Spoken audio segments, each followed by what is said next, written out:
Noong taong 1944 matapos ang digmaang sibil sa Espanya, nagpatuloy pa rin ang labanan sa pagitan ng mga rebelde at ng bagong pasistang pamahalaan.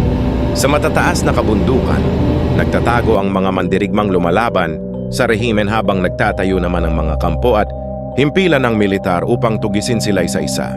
Sa isang lihim na kaharian sa ilalim ng lupa, may isang batang prinsesa na matagal nang naaakit sa mundo ng mga tao. Dahil sa labis niyang pananabik na makita ang ibabaw ng lupa, tumakas siya mula sa kaharian at umakyat sa mundo ng mga mortal. Ngunit nang tamaan siya ng liwanag ng araw, naglaho ang lahat ng kanyang alaala. Dahil hindi na niya maalala kung sino siya, unti-unting nanghina ang kanyang katawan hanggang sa siya ay namatay. Hindi nawalan ng pag-asa ang kanyang amang hari. Naniniwala itong muling mabubuhay ang kaluluwa ng prinsesa sa katauhan ng isang tao balang araw. Kaya matiyaga siyang naghintay sa pagbabalik ng kanyang anak. Samantala sa Espanya, naglalakbay si Ofelia kasama ang kanyang buntis na ina na si Carmen. Hindi na naniniwala si Carmen sa mga kuwentong pantasya at iniisip niyang masyado ng matanda si Ofelia para sa mga iyon. Habang nasa biyahe, biglang sumama ang pakiramdam ni Carmen kaya ipinahinto niya ang sasakyan upang makapagpahinga muna sa gilid ng daan.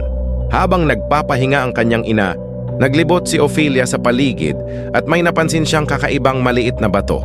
Pinulot niya ito at habang naglalakad, ay nakita niya ang isang lumang inukit na bato na tila kulang ang isang piraso. Inilagay niya roon ang batong kanyang napulot at agad na nabuo ang larawan. Pagkatapos noon, isang malaking insektong tila diwata ang gumapang palabas mula sa bato at mabilis na lumipad palayo bago pa siya makapagsalita. Kasabay nito ay tinawag siya ni Carmen upang bumalik sa sasakyan. Habang papunta sila sa kanilang destinasyon, pinaalalahanan ni Carmen si Ofelia na maging magalang sa kapitan dahil ito na ngayon ang kanyang magiging amay. Pagdating nila sa kampo ng militar, sinalubong sila ni Kapitan Vidal, ang bagong asawa ni Carmen. Magalang na iniabot ni Ofelia ang kanyang kamay upang bumati, ngunit mahigpit iyong hinawakan ni Vidal at pinagsabihan siya dahil maling kamay daw ang kanyang iniabot. Matapos iyon, inutusan ni Vidal ang kasambahay na si Mercedes na dalhin sa loob ang kanilang mga gamit bago siya sumama kay Carmen. Nang maiwan mag-isa si Ofelia, muli niyang nakita ang malaking insekto at sinundan ito patungo sa isang lumang labirint malapit sa kampo. Ngunit bago pa siya makarating sa dulo, pinigilan siya ni Mercedes at ibinalik sa kanilang tirahan. Pagsapit ng gabi, abala si Vidal sa pagpaplano kung paano mahahanap ang mga rebelde sa kabundukan habang naghahain ng pagkain si Mercedes. Palihim niyang napansin ang mapa kung saan minamarkahan ni Vidal ang mga bagong himpilan ng mga sundalo. Sa kabilang banda, binigyan naman ni Dr. Ferrero si Carmen ng gamot upang makatulog ito ng maayos dahil sa masilang pagbubuntis. Pagkaalis ng doktor, marahang sinabi ni Mercedes na lalong lumalala ang sugat ng isang taong kanyang inaalagaan. Palihim namang may iniabot na pakete si Dr. Ferrero kay Mercedes bago ito umalis upang makipagkita kay Vidal. Nang mawala ang doktor, napansin ni Mercedes na nakatingin sa kanya si Ofelia kaya tila nabahala siya. Pumasok si Ofelia sa silid at humiga sa tabi ng kanyang ina. Ngunit hindi siya makatulog dahil sa mga ingay ng lumang bahay at sa bigat ng kanyang nararamdaman tungkol sa bagong asawa ng kanyang ina. Upang maibsan ang takot, kinausap niya ang sanggol sa tiyan ni Carmen at ikinuwento rito ang isang alamat. Yung kwento ay tungkol sa isang mahiwagang rosas na tumutubo sa tuktok ng maitim na bundok. Ang sinumang makakuha sa rosas ay magkakaroon ng buhay na walang hanggan, ngunit napakatalim at makamandag ng mga tinik nito kaya walang taong makalapit dito. Dahil walang nagtagumpay na kumuha rito, tuluyang nalanta ang rosas at nawala kasama ang kapangyarihan nito. Habang nangyayari iyon, pumunta si Dr. Ferrero sa silid ni Vidal upang sabihin na humihina ang katawan ni Carmen ngunit ligtas pa rin ang sanggol. Tuwang-tuwa si Vidal dahil naniniwala siyang lalaki ang bata at nais niyang siya mismo ang naroroon kapag isinilang ang kanyang anak. Wala siyang pakialam na ang mahabang biyahe ni Carmen ang dahilan ng paglala ng kalagayan nito. Sa labas ng kampo, may dinalang isang magsasaka at ang anak nitong lalaki sa harap ni Vidal matapos silang mahuling may dalang baril. Sinabi ng anak na kuneho lamang ang kanilang hinuhuli sa kagubatan, ngunit hindi naniwala si Vidal. Sinuri niya ang bag ng lalaki at nakakita ng ilang papel at isang bote ng alak kaya lalo siyang naghinala. Sa isang iglap, marahas niyang inihampas ang bote sa mukha ng batang lalaki at paulit-ulit itong sinaktan bago niya binaril sa dibdib ang ama nito. Tahimik lamang ang mga sundalo habang pinapanood ang nangyayari. Nang muli niyang halughugin ang bag, doon lamang niya nakita ang patay na kuneho na nagpapatunay na nagsasabi nga ng totoo ang mag-ama.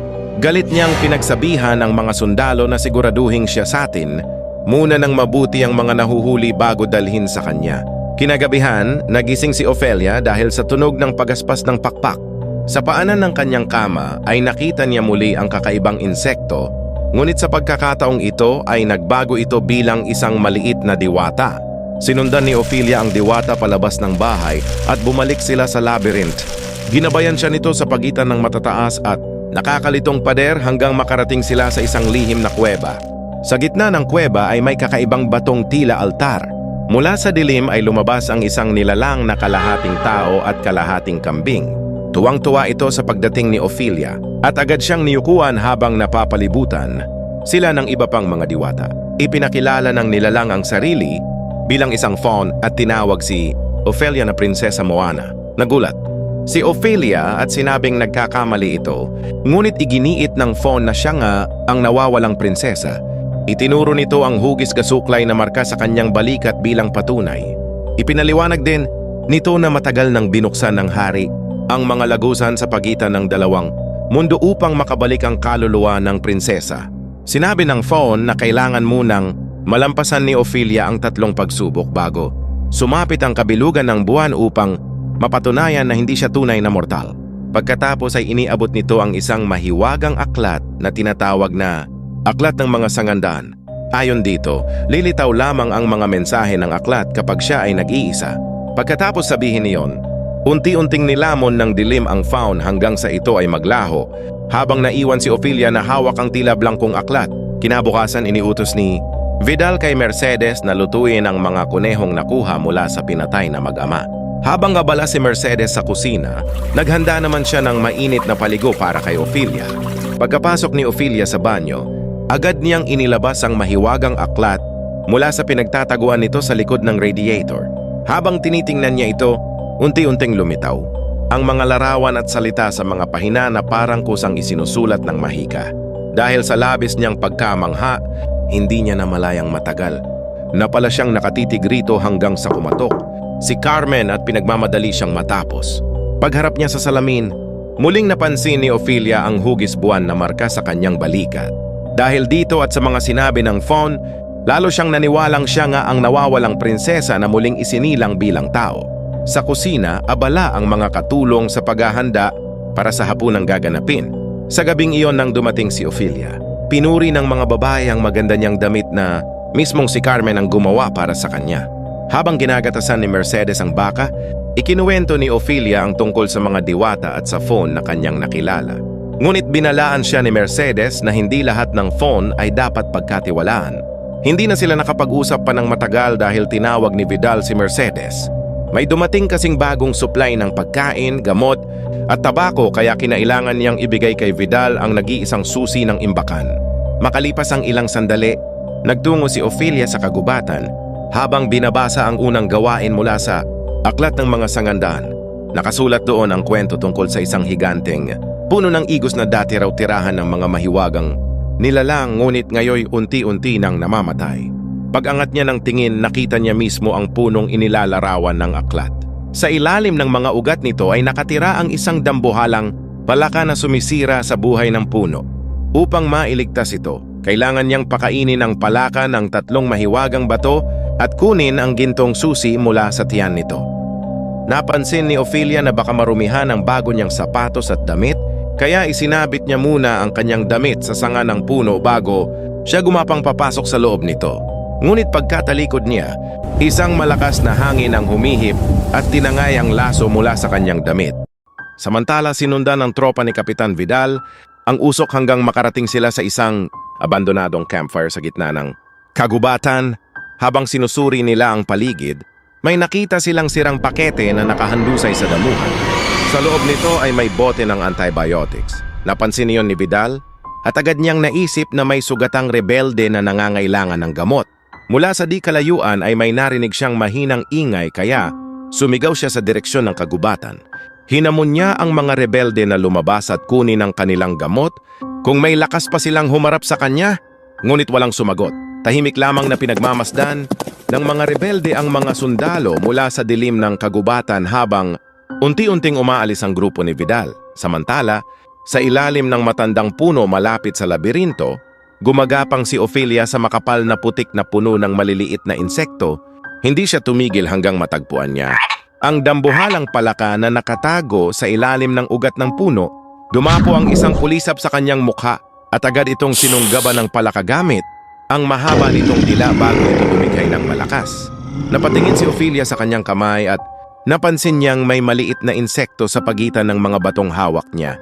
Inilapit niya iyon sa palaka na tila natuwa sa alok. Isa-isa niyang ibinalik ang mga bato sa harapan ng nilalang at mabilis naman iyong nilunok ng palaka. Makalipas ang ilang sandali, nagsimulang kumilos ng kakaiba ang tiyan ng palaka. Bigla itong nagsuka ng makapal at maduming laman mula sa loob ng katawan nito. Sa gitna ng mga putik at uhog ay may nakita si Ophelia na isang gintong susi. Agad niya itong kinuha at lumabas mula sa loob ng puno. Pagdating niya sa labas ay bumubuhos na ang ulan. Nakita niyang ang bago niyang damit ay nahulog na sa maputik na lupa at halos hindi na makilala sa dumi. Habang nangyayari iyon, abala naman si Vidal sa pagtanggap sa mga panauhin sa kanilang kampo sa hapagkainan ng gabing iyon.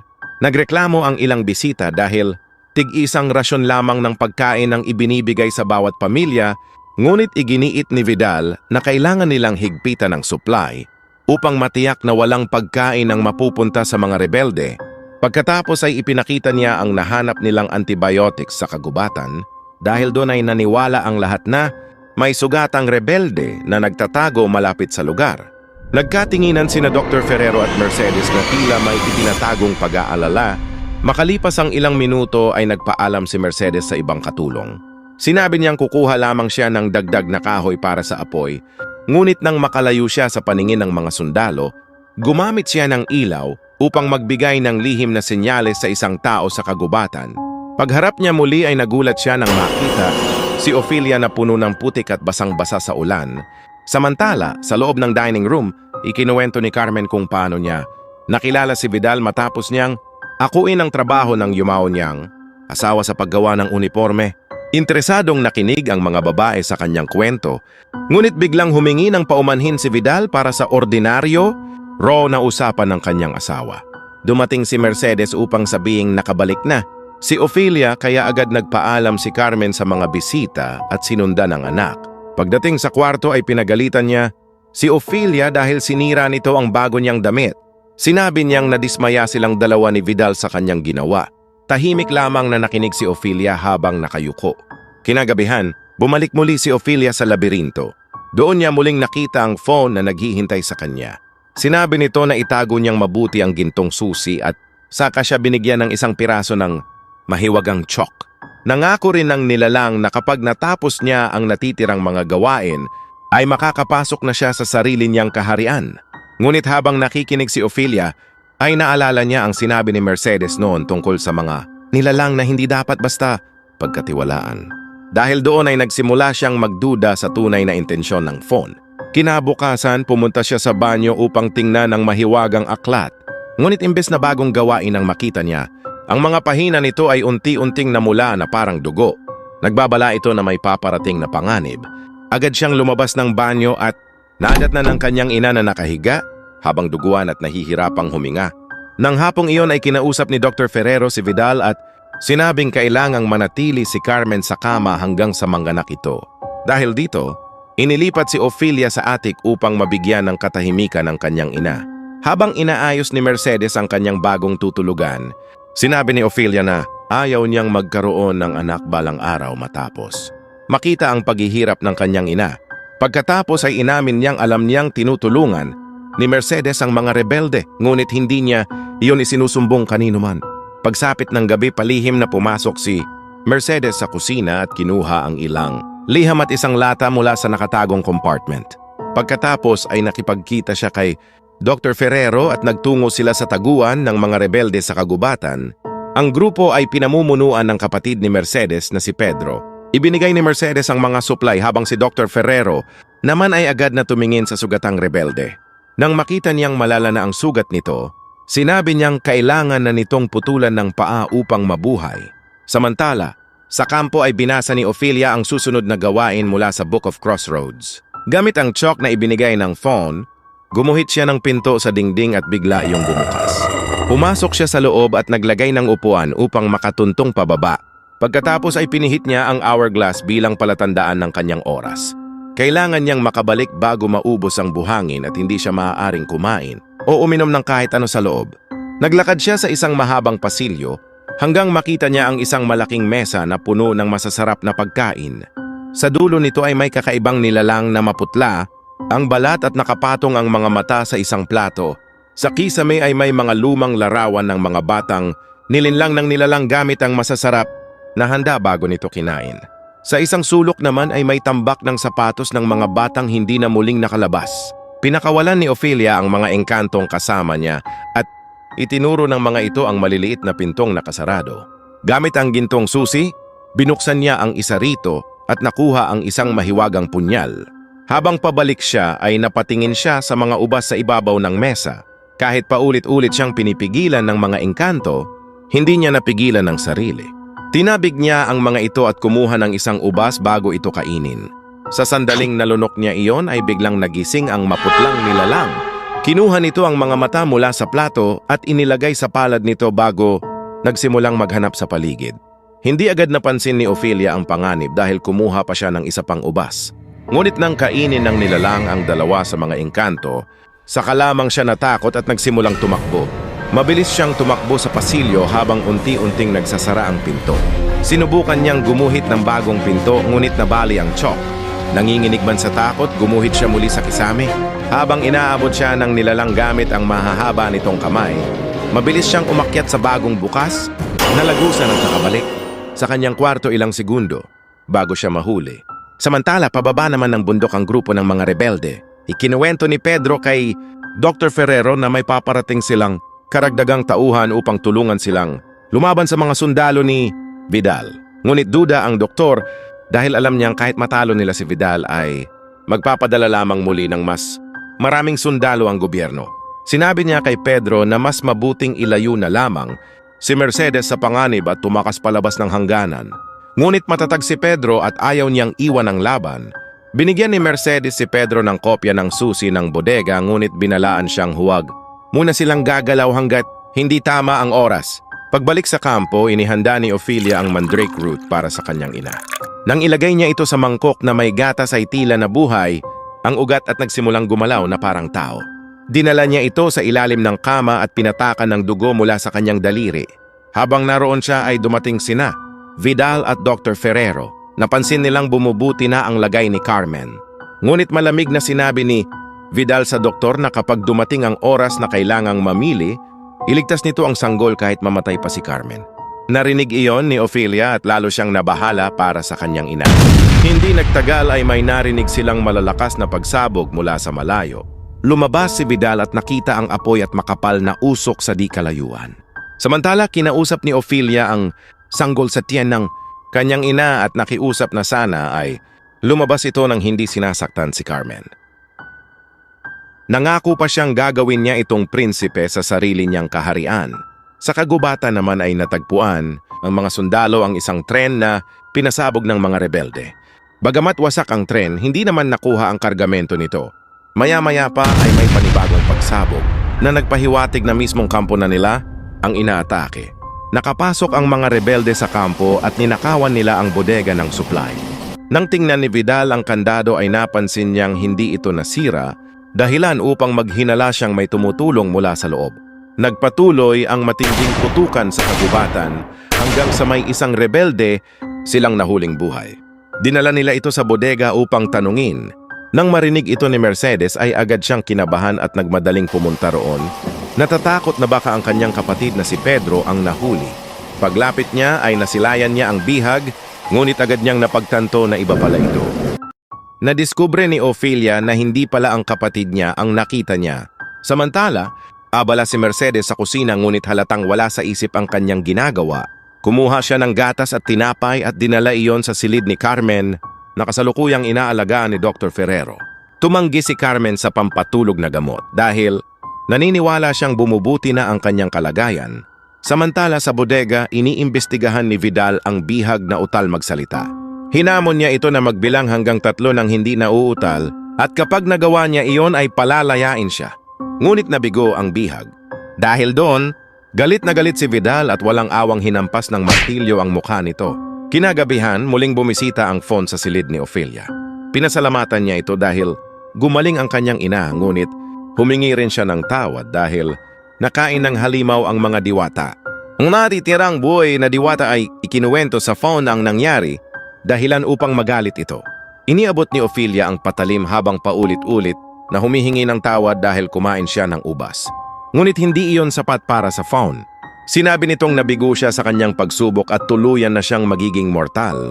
Pagkatapos noon ay naglaho ito, ayaw na siyang tulungan pa. Kinabukasan ipinatawag si Dr. Ferrero upang gamutin ang sugatang bihag. Habang sinusuri niya ang bali nitong kamay, napansin ni Vidal ang bote ng antibiotiko sa bag ng doktor, kaparehong gamot na nakita nila sa kampo ng mga rebelde. Pagkaalis ni Vidal, binalaan ng bihag ang doktor na may impormasyon siyang naibigay sa kapitan. Nakiusap siya kay Dr. Ferrero na patayin na siya upang hindi na maghirap pa. Sa opisina ni Vidal, inihambing niya ang gamot mula sa rebelde at ang gamot ng doktor at napagtanto niyang pareho ang mga iyon. Habang naghahanda silang dakpin ang doktor, may narinig siyang ingay mula sa silid ni Carmen. Hinila ni Vidal si Ofelia mula sa ilalim ng kama ni Carmen at nakita niya ang mandrake root. Nagising si Carmen habang pinapagalitan ni Vidal ang kanyang anak. Sinisi niya si Carmen. Dahil hinayaan nitong maniwala si Ofelia sa mga walang kwentang bagay gaya ng mahika. Pagkaalis ni Vidal, sinabi ni Carmen kay Ofelia na sundin na lamang ang kapitan. Ngunit umiiyak si Ofelia at gustong umalis sa kampo. Sa kabila ng pagmamakaawa ng bata, sinunog ni Carmen ang mandrake root at iginiit na walang mahika sa totoong mundo. Habang nasusunog ang ugat, nakarinig sila ng nakakakilabot na sigaw mula rito. Kasabay niyon ay biglang bumagsak si Carmen. Sa bodega naman, natuklasan ni Vidal na pinatay na ni Dr. Ferrero ang bihag upang matapos na ang paghihirap nito. Sinabi ng doktor na iyon lamang ang tanging magagawa niya, bagay na lalong nagpagalit kay Vidal. Habang papalayo ang doktor, binaril siya ni Vidal sa likod. Nakapaglakad pa siya ng ilang hakbang bago tuluyang bumagsak at mamatay. Kasabay nito, dumating ang balita na nanganganak na si Carmen. Naglabasan ng mga dugo ang tela mula sa silid, habang naririnig ang matinding sigaw ni Carmen sa sakit. Naghintay sina Vidal at isang umiiyak na si Ofelia sa labas hanggang lumabas ang medik at ibinalitang patay na si Carmen, ngunit ligtas ang sanggol. Kinabukasan matapos ilibing si Carmen, inayos ni Ofelia ang silid ng kanyang ina at kinuha ang bote ng pampatulog na gamot mula sa mesa. Matagal siyang tumitig sa bakanteng wheelchair ng kanyang ina habang labis ang kanyang pangungulila. Nang gabing iyon, sinabi ni Vidal kay Mercedes na may espiya pa ring rebelde sa kanilang kampo. Natakot si Mercedes sa hindi direktang pagbabanta nito. Inutusan siya ni Vidal na kumuha ng alak sa bodega, ngunit bago siya umalis, ay pinaalala niyang siya lamang ang may susi nito. Napansin din ni Vidal na noong inatake sila ng mga rebelde, ay hindi naman nasira ang kandado ng bodega. Tahimik lamang si Mercedes at kinuha ang susi bago umalis. Dahil alam niyang pinaghihinalaan na siya ni Vidal, kinuha niya ang kanyang mga gamit sa ilalim ng kusina at nagpaalam kay Ofelia. Noong una ay tumanggi siyang isama ang bata, ngunit kalaunan ay naniwala siyang hindi naligtas si Ofelia sa kampo. Tahimik silang tumakas, ngunit hinarang sila ni Vidal at ng kanyang mga tauhan. Hinila ni Vidal si Ofelia pabalik sa kanyang silid at sinampal ito dahil hindi sinabi ang tungkol kay Mercedes. Ikinulong niya ang umiiyak na bata habang iniimbestigahan naman si Mercedes sa bodega. Kinuha ni Vidal ang mga liham mula sa bag ni Mercedes at ipinag-utos na tipunin ng mga taong nagsulat ng mga iyon. Habang naghahanda siyang pahirapan si Mercedes, palihim nitong hiniwa ang tali gamit ang kutsilyong nakatago sa kanyang apron. Bigla niyang sinaksak si Vidal sa likod at muli sa dibdib. Habang duguan ang kapitan, nagbanta si Mercedes na iyon ang kapalit ng pananakit nito kay Ofelia bago niya hiwain ang pisngi nito at tumakas. Sa labas, nakita ng mga sundalo si Mercedes, ngunit inakala nilang pinakawalan siya ni Vidal. Nang lumabas ang sugatang kapitan, agad niyang ipinag-utos na habulin ito. Tumakbo si Mercedes patungo sa kagubatan habang hinahabol ng mga sundalong nakasakay sa kabayo. Nang mapaligiran siya, nagbanta siyang sasaktan ang sarili dahil akala niya ay buhay siyang gustong hulihin ng mga ito.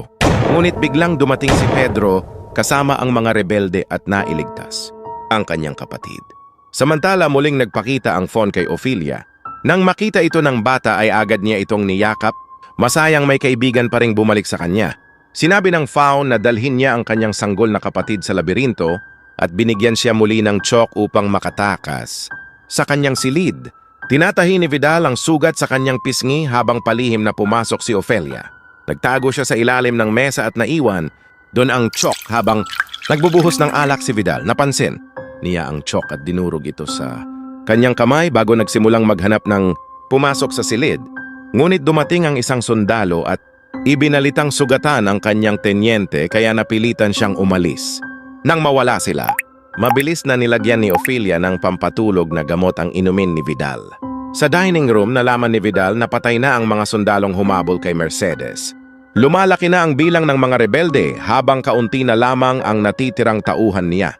Samantala, kinuha ni Ophelia ang kanyang kapatid at nagtago nang bumalik si Vidal. Ininom ng kapitan ang alak bago may pagsabog na nagpagulo sa buong kampo. Doon niya nakita si Ophelia na karga ang sanggol. Inutusan niya itong ibigay ang bata ngunit tumanggi si Ophelia. Unti-unting umepekto ang pampatulog at nahilo si Vidal habang tumatakbo palayo si Ophelia. Sa labas nagkakagulo ang kampo dahil sinasalakay na ito ng mga rebelde. Ngunit nakatuon lamang si Vidal sa pagbawi ng kanyang anak. Nakarating si Ophelia sa labirinto habang sumusunod si Vidal. Bumukas ang mga pader para sa bata at muli ring nagsara ng subukang sundan siya ng kapitan. Masayang sinalubong ng Fawn si Ophelia ngunit napansin niya ang patalim sa kamay nito. Kailangan daw ng dugo ng inosenteng sanggol upang mabuksan ang portal patungo sa kaharian. Ngunit tumanggi si Ophelia dahil ayaw niyang saktan ang kanyang kapatid. Nagalit ang Fawn dahil handa niyang isuko ang kanyang trono alang-alang sa sanggol. Ngunit hindi nito napansin na nakarating na pala si Vidal sa likuran ni Ophelia. Hindi nakikita ni Vidal ang Fawn. Agad niyang inagaw ang sanggol mula kay Ophelia at binaril siya sa tiyan. Lumabas si Vidal mula sa labirinto ngunit hinarang siya ng mga rebelde. Iniabot niya ang sanggol kay Mercedes at sinabi nitong sabihin sa bata ang eksaktong oras ng kanyang kamatayan. Ngunit malamig na sinabi ni Mercedes na hindi kailanman malalaman ng bata kahit ang pangalan niya. Pagkatapos noon ay binaril ni Pedro si Vidal at tuluyan nang natapos ang laban nila. Sa loob ng labirinto, natagpuan ni Mercedes ang naghihingalong si Ophelia. Tumulo ang dugo nito pababa sa batong altar at nabuksan ang portal. Biglang nagising si Ophelia sa isang napakalaking palasyo kung saan naghihintay ang hari at reyna sa kanilang trono. Pinuri siya ng hari dahil pinili niyang ialay ang sarili niyang dugo kaysa dugo ng inosente, kaya natapos niya ang huling pagsubok. Lumabas ang Fawn at yumukod sa kanya. Inanyayahan siya ng reyna na maupo sa kanyang trono habang nagdiriwang ang buong kaharian sa pagbabalik ng kanilang prinsesa. Sa totoong mundo, namatay si Ophelia habang umiiyak si Mercedes sa kanyang tabi. Ngunit sa ilalim ng kaharian, muli siyang isinilang bilang si Prinsesang Moana at namuno ng may kabutihan sa loob ng maraming siglo. At kahit maikli lamang ang kanyang buhay bilang tao, nanatili pa rin ang mga bakas ng kanyang pag-iral sa mundo para sa mga taong marunong tumingin. Kung natapos mo ang kwento, paki-like naman at subscribe na rin dahil marami pa tayong e-upload. Maraming salamat sa panonood.